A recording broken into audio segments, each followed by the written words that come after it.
Bom dia, segunda-feira. Vamos lá para mais um devocional. Como é que vai funcionar os devocionais por aqui? Primeiro eu quero contextualizar, até pedir perdão para você, porque eu comecei, né, aqui um modelo de lives para esses devocionais, porque realmente era algo legal, algo bacana acordar às 4h59 para fazer. Mas eu confesso para você que não foi a minha primeira experiência com live, mas foi a minha primeira experiência fazendo todos os dias. Eu tive alguns problemas técnicos e por não ter esse costume, esse hábito, eu achei um tanto assim desafiador para mim e devido aos problemas técnicos eu decidi passar para esse formato gravado, né? Geralmente o que eu estava fazendo? Deixando gravado e publicado, mas eu decidi gravar e postar no dia porque dá pra gente fazer de forma rápida, dá pra refletir, então eu geralmente agora decidi fazer assim, então vai ser assim até o final de fevereiro. Mas devido aos dias que não foram postados, essa semana mesmo, eu vi que alguns devocionais que eu tinha agendado não saíram. Então eu vou gravar no dia e postar no dia, porque assim vai ser mais fácil. Pode ser que não saia exatamente no horário das 7h59, mas tá tudo bem, o que importa é sair no dia. E eu sei que a maioria de vocês vê esse vídeo aqui somente à noite, então tá tudo certo, tá tudo tranquilo. Como a gente ficou vários dias sem publicar, eu vou precisar juntar alguns capítulos do livro, tá bom? Então eu vou ler aqui cada tópico do livro e o que eu vou fazer? Eu vou ler os versículos para contextualizar. Lembrando que esse devocional aqui é com o foco de você descobrir o seu propósito de vida. Eu espero que até aqui você já tenha entendido quem você é em Cristo. Tem feito muito bem para mim também, porque não é porque a gente é cristão, porque a gente acredita que às vezes existem momentos da nossa vida que a gente pode acabar, não é se esquecendo, mas deixando de lado a nossa identidade em Cristo. Então, esses devocionais, eles têm me fortalecido em Cristo, têm me lembrado quem eu sou, inclusive falando de empresa, né? Tem me feito refletir muito sobre a minha empresa, sobre algumas coisas como estão funcionando. Então, assim, eu vou arrumar muitas coisas dentro da minha empresa para eu viver melhor o meu propósito de vida e, consequentemente, fazer com que os meus clientes vivam o propósito de vida deles. Então, quando você aplica de fato os devocionais, você percebe que muitas coisas mudam, aparecem sim muitos problemas, mas faz parte, até porque quando você busca pelo seu propósito de vida, para você viver aquilo que Deus quer que você viva, o inimigo ele vai ficar furioso, o inimigo ele vai sim tentar te impedir, mas se você estiver firme, fortalecido no Senhor, eu tenho certeza que você vai conseguir vencer. Então vamos lá, hoje eu tô com um pouquinho de sono, dormi mais tarde hoje, por isso que o olho tá assim, pequeno, inchado, mas vamos lá, vai dar certo, eu vou conseguir fazer isso aqui hoje, tem muito trabalho para fazer e bora lá. Então hoje o devocional vai ser uma mescla entre os capítulos 15, 16 e 17. Vamos começar pelo capítulo 15, que é o quê? Formado para fazer parte da família de Deus. O versículo-chave desse capítulo aqui é: foi Deus que fez todas as coisas e todas as coisas são para a sua glória. Ele quis que muitos filhos compartilhassem sua glória. Vejam com que grande amor o Pai Celeste nos ama, pois ele consente em que sejamos chamados seus filhos e verdadeiramente somos. Aqui no caso eu já li outro versículo, o primeiro é em Hebreus 2:10, eu li aqui diretão, foi para 1 João 3:1. Então os versículos chaves de hoje são esses, e obviamente, como o título diz, formado para fazer parte da família de Deus. Eu vou colocar aqui como título-chave o segundo capítulo, tá bom? Que já já a gente vai para lá, então no vídeo vai estar o tema do segundo capítulo que eu vou abordar aqui com vocês nesse mesmo devocional, tá? Só para você não se perder. Então vamos lá, nesse capítulo aqui, formado para fazer parte de Deus, o que nós podemos aprender e pegar hoje para o nosso devocional, para a gente refletir, para a gente meditar. Eu deixei ali escrito alguns tópicos, que é: Deus, ele não quer apenas salvar você. Deus, ele não te criou, como a gente já te falou, Deus te criou com intenção, tá? Foi totalmente intencional. Deus, ele não quis apenas que você existisse só para ele salvar você, algo assim. Não, ele quis te adotar como um filho. Ele realmente te criou para ser um filho, e um filho com livre-arbítrio. Então você pode escolher ser filho ou não de Deus, mas lá no início ele te criou para isso, tá? Então quando você entende que você é um filho de Deus, quando você tem esse direito, a partir do seu arrependimento, de aceitar Jesus Cristo como seu Senhor e Salvador, você passa a ter uma visão diferente sobre o teu propósito de vida, porque um filho de Deus vive totalmente diferente de um filho das trevas. Então isso é muito interessante aqui, e também é exatamente isso aqui, ó, pois ele identifica a si mesmo em termos familiares. Deus, ele se identifica na família. E em Deus, nós podemos também ter a nossa identidade. Isso é muito legal de uma família. Ser cristão não é só ter fé, é pertencer a uma família. Que família que é essa, Ana? É a família que eu nasci? Pode ser. Se a sua família inteira ela é cristã, essa pode ser a sua família que Deus quer que você pertença, mas obviamente aqui a gente fala sobre a igreja, né? Sobre a importância da igreja. Porque eu sei que tem muita gente que fala, a igreja somos nós. Não necessariamente. Se a igreja fosse composta somente por você, não teria necessidade de se reunir. Realmente não faria nem muito sentido se a igreja fosse composta só por você. Nós somos vários membros, é a mesma coisa de um corpo, de fato. Não tem como só um braço ser um corpo. Ele precisa ter a cabeça, ter o outro braço, ter as duas pernas, a barriga, o pescoço, os pés.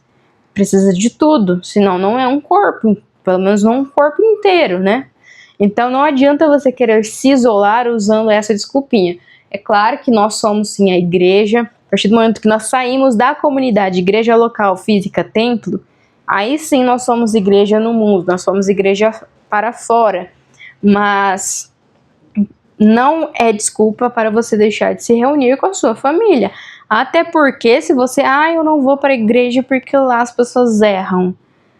Não sei se você sabe, mas no céu, se você se arrepender de verdade, né, estiver seguindo os caminhos de Jesus e nós nos encontrarmos lá, você vai ver todo mundo da igreja que também vai vivendo de acordo com você. Então assim, não faz muito sentido você falar isso não, porque você não quer conviver com a igreja aqui na terra, mas lá no céu você vai querer se isolar, ficar num cantinho só pra você? Não é assim, tá? Então quando você entende isso, você passa a viver também melhor o seu propósito de vida.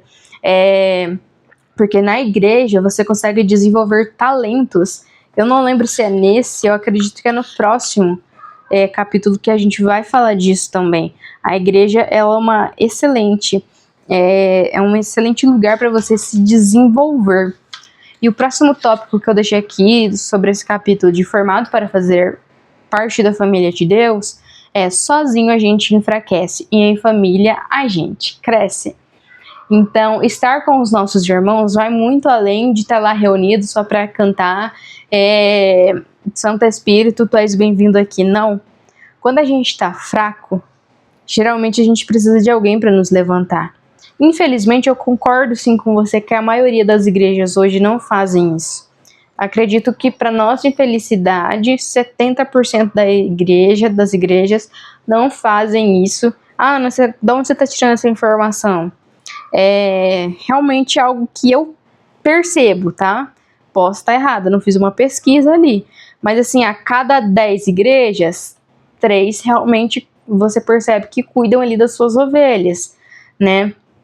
Quando elas precisam de ajuda, tá? Eu tô falando de um irmão que, por exemplo, tá necessitado, às vezes um irmão que errou. Quando uma pessoa peca, ela é muito julgada, não no sentido de correção, mas sim de olhares. Porque se um irmão cai, você tem que pegar na mão dele e levantar ele. Mas parece que alguns irmãos fazem questão de te empurrar pro buraco. Pra você nem sair mais de lá, ainda joga a terra por cima e te enterra vivo. Tem gente que faz isso dentro da igreja, eu confesso pra você, né? Eu concordo com você. Então, tem gente sim que infelizmente não tá ali pra nos ajudar. Mas isso também não é uma desculpa pra você deixar de ir à igreja. Porque por mais que existem pessoas erradas, sempre vai existir uma pra te alegrar, pra te fortalecer, nem que seja alguém da tua família. E se no lugar que você vai, na igreja que você vai, não tem ninguém sendo essa pessoa, talvez o seu propósito de vida tá aí. Precisa começar em você. Começa você ajudando os irmãos que estão enfraquecidos na fé. Começa você levantando, mas eu não posso fazer isso que o meu pastor não deixa. Se o seu pastor não tá levantando as ovelhas, já tá errado. Já começa por aí, ele já não tá fazendo bem o chamado dele. Então, você levantar um irmão, eu tenho certeza que Deus não vai ficar chateado e você não tá passando pela autoridade de ninguém. Animar uns aos outros, entregar uma palavra amiga, como diz na Bíblia, isso é um dever de todo cristão. Não é só de pastor, não é cargo, não. Você pode ser a senhorinha que vai lá na oração de tarde, você tem total direito de chegar no irmão que errou, ou no irmão que está enfraquecido, no irmão que está desanimado, dar um chacoalhão nele, falar, irmão, tô aqui com você, vai lá em casa comer um bolo e vamos para a igreja depois. Então, a gente precisa disso, a gente precisa dessa família. Existem pessoas mesmo que não têm mais família aqui na Terra, ou porque já morreram, ou porque, infelizmente, a família realmente... Existem pessoas que não se dão bem com a família. A família, por uma pessoa às vezes se converter ao evangelho, tem gente que deserda basicamente o filho. Isso acontece, tá?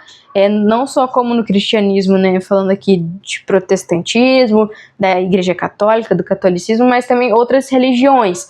É muito comum alguém sair de uma religião na qual foi criada, passar para outra, e nisso a família cortar totalmente o vínculo. Isso acontece muito na igreja protestante também, e muito. Então, às vezes, uma pessoa ela perde a família aqui, e a família que lhe resta é a igreja. Então, nós precisamos nos olhar como irmãos de fato, amar uns aos outros. Aqui eu não tô falando de você ser besta, tá? Eu sempre falo de uma forma clara para você entender. Aqui eu não tô falando para você todo dia ter gente dentro da tua casa, enfiado na tua casa. Não, eu não tô falando disso. Eu tô falando de ajudar alguém que você sabe que precisa. E ajudar de boca fechada, principalmente. Não tem necessidade de você sair falando para todo mundo da vida de alguém, não. Ah, mas se acontece, acontece. Eu já vi isso muito acontecer. Então, assim, eu confesso para você também que por algum tempo da minha vida, eu fiquei insegura e acredito que eu tenho até um pouquinho disso ainda hoje, tá? De insegura de realmente chegar em alguém que tem uma autoridade maior na igreja para conversar, porque infelizmente eu já vi tanta coisa de pessoas, você confiar em alguém, a pessoa vai lá e conta para todo mundo o seu problema, a sua dificuldade. Então, assim, isso não é família. Então, eu concordo com você que tem medo de se entregar a uma igreja, de começar a estar em comunhão, mas eu lhe garanto uma coisa, que se você começar a fazer isso e fazer por amor a Deus e olhar somente para Cristo, porque você vai para a igreja por amor a Cristo, para adorar a Cristo e não ao homem, você vai ver que a tua vida vai mudar, principalmente você que tem filhos, né? Fazer os seus filhos crescerem na igreja não dá garantia de que eles seguirão no mesmo caminho, mas pelo menos você vai mostrar para eles um caminho. Existe um caminho certo a se seguir e você vai mostrar. Cabe a eles decidirem no futuro se eles querem seguir por esse ou por aquele, mas aí a responsabilidade ela já não é mais sua, tá? Então, assim, na igreja você desenvolve muitos talentos. Na igreja você tem uma família, você tem amor, você é acolhido. Como eu falei, existem sim muitas igrejas que não fazem isso, mas ainda existem aquelas que te acolhem, que te abraçam, que quando você tá ali no culto, é o melhor lugar que você poderia estar. Então, não desista, tá, de estar em comunhão com a família. Agora a gente vai partir para o próximo capítulo, que é o que realmente importa. O versículo-chave desse capítulo aqui é: assim não importa o que eu diga, no que eu creia ou o que eu faça, sem amor estou falido. 1 Coríntios 13, 3. Amor significa viver da maneira que Deus nos mandou viver. Como vocês ouviram desde o início, o mandamento dele é este: vida uma vida de amor. 2 João 1,6. Aqui a gente fala, nesse capítulo aqui, é abordado que no final da vida, o que vai contar são as pessoas. Como assim, Ana? Como assim o que vai contar são as pessoas? Infelizmente, principalmente falando de pastores, tem muitos pastores que vão dar conta de pessoas no grande dia, porque não é desculpa, tá? Não é desculpa para você deixar de ir para a igreja e ir para o mundo, pecar, errar, porque um pastor te decepcionou. Mas é dever de um pastor ir atrás da ovelha perdida. Tem muito pastor que não faz isso. Ah, que eu não vou fazer porque não me procurou. Desde quando a ovelha que tem que procurar o pastor, que eu saiba, na Bíblia fala que o pastor que tem que ir atrás da ovelha. Então, assim, cuidado, tá? Cuidado com a forma que você tem amado as pessoas. Eu confesso pra você que eu não sou uma pessoa um tanto amorosa no sentido de falar com muito carinho, enfim, de ter todo um apego, assim, eu não gosto disso, sabe? Eu não gosto. Eu sou mais sincera, não trato ninguém mal, mas a minha conversa é exatamente isso aqui que você tá vendo, tá? Não sou diferente disso aqui, não. Mas assim, tem gente que afasta as pessoas de Cristo. Tem gente que a pessoa tá ali com sede de Jesus e a pessoa consegue fazer a pessoa ficar com ainda mais sede e ir buscar água em outro lugar. É incrível. E olha, não é responsabilidade sua levar ninguém para o céu, mas é responsabilidade sua mostrar o amor de Jesus, tá? Então toma cuidado com quem está ao seu redor e vê você como exemplo, como você trata essas pessoas. Você realmente tem tratado essas pessoas com amor? Você realmente tem transmitido a Cristo? Eu vi recentemente um caso de uma mulher que entrou numa loja. Ela entrou numa loja para comprar uma melissa, se eu não estou errada, já que circulou, eu posso falar aqui. E ela entrou faltando 10 minutos para fechar a loja. E sabe o que aconteceu? As moças, obviamente, já estavam limpando a loja. E não é quem queria recebê-la, gente. Eu já trabalhei em loja, é um saco. O cliente chegar lá faltando 5 minutos para fechar. Ah, Ana, mas tem mais 5 minutos. Eu sei. Mas você sabe quanto tempo uma mulher demora para escolher um sapato? Uma roupa? Tem mulher que leva 1 hora e no final das contas não compra nada. Então assim, se a loja fecha às 8 horas, por que você vai chegar lá faltando 10 para as 8, sendo que você vai decidir a tua escolha faltando 10 para as 9? Porque muitas vezes essa funcionária não recebe. No caso dessa funcionária, ela foi mandada embora. E por que eu tô dando esse exemplo aqui? Essa mulher que entrou para comprar a melissa no shopping, ela aparentemente é cristã. E ela fez com que essa moça fosse demitida porque ela divulgou um vídeo. Enfim, gente, rolou uma treta toda. Ah, Ana, você gosta de fofoca? Gosto não, é que apareceu mesmo pra mim. Porque tem muita gente do marketing que tava falando disso, então eu soube. Mas assim, pensa no escândalo, porque eu vi muitos comentários disso. Olha, ainda é crente. Olha, lá na bio tá com versículo. Ah, lá no perfil dela ela se diz crente. E ela ainda rebateu os comentários, dizendo... Nossa, gente, dizendo coisas absurdas. Então, assim, você que se diz cristão, você realmente está mostrando para as pessoas o amor de Cristo? Porque tem gente que se afasta de Cristo por causa de você. Mais uma vez, isso não é desculpa, mas, infelizmente, você tem esse leve poderzinho também sobre a vida das pessoas. Então, toma muito cuidado, tá bom? Então, o que importa realmente nessa vida é amar as pessoas e mostrar Jesus. Ser sim cauteloso, ter prudência, cuidado, você não pode confiar em todo mundo, mas é sobre, através da tua vida comum, as pessoas baterem o olho em você e falar, olha, essa pessoa é meio diferente, né? Quero conhecer quem é o Jesus dela, sabe? É diferente. Partindo aqui para o próximo tópico, amor é a prova real de maturidade espiritual. Quanto mais amor você tem por Deus, mais intimidade você tem por Deus e mais maturidade espiritual você tem. Você consegue enxergar melhor muitas coisas da vida. Tem até escrito aqui, o objetivo da vida é aprender a amar a Deus e as pessoas. Vida menos amor é igual a zero. Então a gente precisa amar as pessoas, tá? Como diz Madre Teresa, não é o que você faz, mas quanto amor você dedica no que faz, que realmente importa. O amor é o segredo de uma herança duradoura. Então, assim, a gente precisa praticar mais o amor de Cristo em tudo que nós fazemos. Em tudo, em tudo, em tudo, tá? Em tudo sem exceção. A gente precisa praticar o amor de Cristo, tá? Tarefas passam, relacionamentos permanecem. Então, mais uma vez aqui, o amor, ele fortalece. Por quê? O amor, ele tudo suporta, tudo crê, tudo espera. Essa parte aí, geralmente, a gente usa muito para casais, né? Mas eu acredito que essa parte a gente leva para todos os tipos de relacionamentos.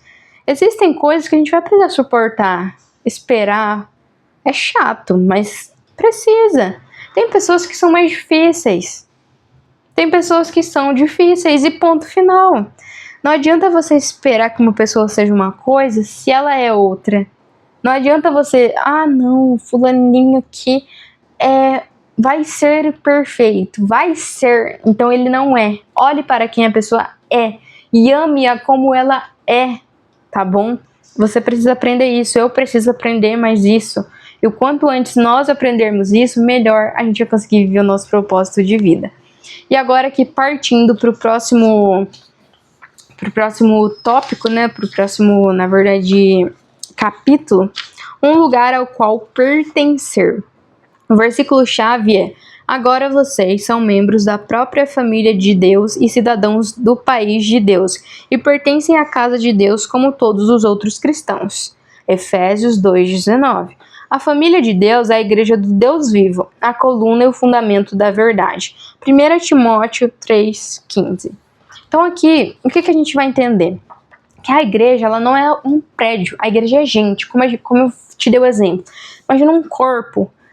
Isso aqui é uma pessoa, isso aqui é uma pessoa, esse é uma pessoa, essa é uma pessoa, essa é uma pessoa, cada um diferente, mas todos têm a sua funcionalidade. Se faltar um membro no teu corpo, você vai sentir falta, não tem como falar que não sente porque sente, tá? Quando a gente machuca uma parte, já dói, a gente já fica desesperado, imagina perder uma parte do corpo, imagina perder alguém. Isso é forte. O próximo tópico é: não basta frequentar a igreja, é preciso envolver. É nessa parte aqui, que tem uma parte muito legal, que eu vou ler aqui para vocês. Ele criou a igreja para satisfazer 5 necessidades mais importantes, no caso Deus, né? Um propósito para o qual viver, pessoas com quem viver, princípios pelos quais viver, uma profissão para se sustentar e força para seguir vivendo. Então, mais uma vez eu repeti. Deus criou a igreja para satisfazer 5 necessidades mais importantes. Um propósito para o qual viver, ou seja, Deus te criou com um propósito para viver, pessoas com quem você vai viver, princípios pelos quais você precisa viver, uma profissão para você se sustentar e uma força para você seguir vivendo, porque essa vida ela é difícil mesmo. Então não há outro lugar no mundo em que você possa achar esses 5 benefícios em um só lugar, que é na igreja. Na igreja você consegue tudo isso, você sabe por quê? Na igreja você descobre qual é o seu propósito. Muitas das vezes você descobre talentos que você tem lá dentro, se é cantar, se ajuda com as crianças, se é na cozinha, se é na limpeza, se é lá no portão, se é recepcionando, se é fazendo a parte da mídia, se é fazendo a parte da organização, enfim, sempre existe um departamento que você vai se identificar melhor. Então você encontra um propósito de vida onde você pode servir pessoas. O próximo, pessoas com quem viver. Na igreja você tem ali as pessoas para você viver, para você ajudar. Ou fora da igreja também existe essa possibilidade, né? Mas a gente está falando de dentro. Então, dentro da igreja você já vive com pessoas. O outro, princípios. Dentro da igreja você aprende princípios para viver. Então, isso te ajuda a ser mais disciplinado, se você vive mesmo. Uma profissão para você se sustentar. Como é que isso funciona? Na igreja você recebe? Não necessariamente. Algumas pessoas sim, outras não. Mas o que você faz na igreja pode se tornar um trabalho seu. Por exemplo, na igreja eu vendia, só para contextualizar, calma, tá? Respira. Eu vendia para arrecadar dinheiro para o grupo de jovens da minha igreja. Vender lá me ajudou a aprender a vender para hoje eu vender dentro do meu trabalho. Então, assim, o que você aprende na igreja, você pode aplicar no seu trabalho. Você pode descobrir que é isso que você ama. Eu comecei a fazer mídias na igreja. Então, eu descobri que eu gostava disso na igreja. Então, uma profissão para te sustentar. Você descobre algo ali dentro da igreja que você gosta. Às vezes você adora criança e você não sabia que você queria muito ser professora ou alguma outra área que cuida de crianças. Pode ser também. E força para seguir vivendo, porque ali dentro da igreja acontecem muitas coisas e é onde você aprende a viver de fato, viver com força. Você vê que pessoas elas têm defeitos e você precisa buscar em Deus e não nas pessoas a força que você precisa para viver. O próximo tópico aqui é: Deus usa a igreja para tratar o nosso caráter. E é exatamente sobre isso. A igreja é a nossa melhor escola. Não há nada no mundo que se compare com a igreja. Eu me lembro de uma vez que eu tive um problema com um irmão da igreja que ele não queria me pagar o pão de mel que eu tinha vendido. Não na data específica que precisava pagar. E eu não tinha problema nenhum em cobrar ninguém, mas foi a primeira vez que uma pessoa me tratou mal, né? Que basicamente estava quase me xingando e eu não esperava uma reação dessa pessoa assim. Ainda mais de um irmão de igreja, né? Então, naquele momento eu descobri que as pessoas realmente elas podem ser muito ignorantes com você. Ignorantes sem necessidade. Que as pessoas elas podem ser maldosas com intencionalidade, porque foi com intenção, não foi no momento só de raiva. Então, assim, você também aprende isso dentro da igreja. Por mais difícil que seja, você aprende que você tem um caráter e você precisa tratar ele. E você aprende que o outro faz, a forma que o outro te trata, não é sobre você, é sobre ele. E o que cabe a você? Perdoar e ajudar essa pessoa a evoluir. É exatamente isso. Isso mexe com o nosso ego, mas é exatamente o que Deus quer de nós. Então eu vou usar aqui essa última parte pra gente ver a reflexão do dia, tá bom? Que é: meu nível de envolvimento em minha igreja demonstra que amo e estou comprometido com a família de Deus? Se hoje você não pode ir para a igreja, não tem problema. Eu confesso para você que eu não vou muito à igreja hoje em dia mais. Pretendo voltar aí frequentemente aos domingos daqui a um tempo. Pelo menos aos domingos já vai ser algo muito bom. Mas assim, eu sei que o meu propósito de vida não é necessariamente dentro da igreja. Eu tenho sim o que servir, claro. A gente sempre tem algo para servir na igreja. Mas eu sei que meu propósito ele é fora, mas isso não é uma desculpa para eu não ir, né? Isso é algo que eu preciso voltar a fazer, tomar vergonha na minha cara, literalmente. Mas hoje, você que já tá frequentando, você que pode ir à igreja mais vezes, você realmente tem estado lá por amor a Deus? Você tem se dedicado por amor a Deus? Se levanta dentro da sua igreja, sabe? Não é pra você ser melhor do que ninguém, não. Até porque se for pra fazer assim, fica sentado mesmo. Mas se você quer amar mais as pessoas, amar mais a Deus e quer servir realmente com amor, então busque dentro da sua igreja algo que você pode fazer hoje para servir. Seja limpando, seja cuidando das crianças, dos jovens, das irmãs, dos irmãos, da comida, enfim, ajudando financeiramente, vendendo alguma coisa para arrecadar dinheiro, levando alguma ideia de evangelismo que ainda não foi feita, além do panfletos, né? Existem outras ideias de evangelismo. Então, deixe Deus te usar da forma das suas habilidades. Vê o que você é bom. Eu sou bom em escrever. O que dá para você fazer escrevendo na igreja? Existem às vezes ali relatórios que você pode fazer na minha igreja, né? Lá no interior, quando eu participava dessa questão de vendas, eu era tesoureira dos jovens, por exemplo. Então eu tinha que anotar num caderninho. Vai que você também tem essa disponibilidade, você pode cuidar dessa parte. Você é uma pessoa confiável, você pode gerir ali o dinheiro. Então, essa é uma coisa boa. Então pense naquilo que você gosta e comece a aplicar dentro da igreja. Você vai ver que isso vai ser muito bom para a tua vida. Foi muito bom para mim, cresci na igreja, graças a Deus, e desenvolvi muitos talentos. Reconheço que foi na igreja em que eu aprendi muitas coisas. Então, assim, eu só tenho a agradecer a Deus por ter tido esse privilégio. Mas se você não cresceu dentro de uma igreja, não tem problema. Você pode começar a fazer parte hoje. Chega no teu pastor, chega em um irmão que você tem mais confiança, converse. Peça para você servir a Deus, que eu tenho certeza que não vai ser negado. Bom, eu desejo que o seu dia seja incrível, que a tua semana seja muito abençoada e amanhã a gente tá aqui de novo no nosso devocional. Viva a tua vida com propósito e descubra como você pode amar mais as pessoas hoje.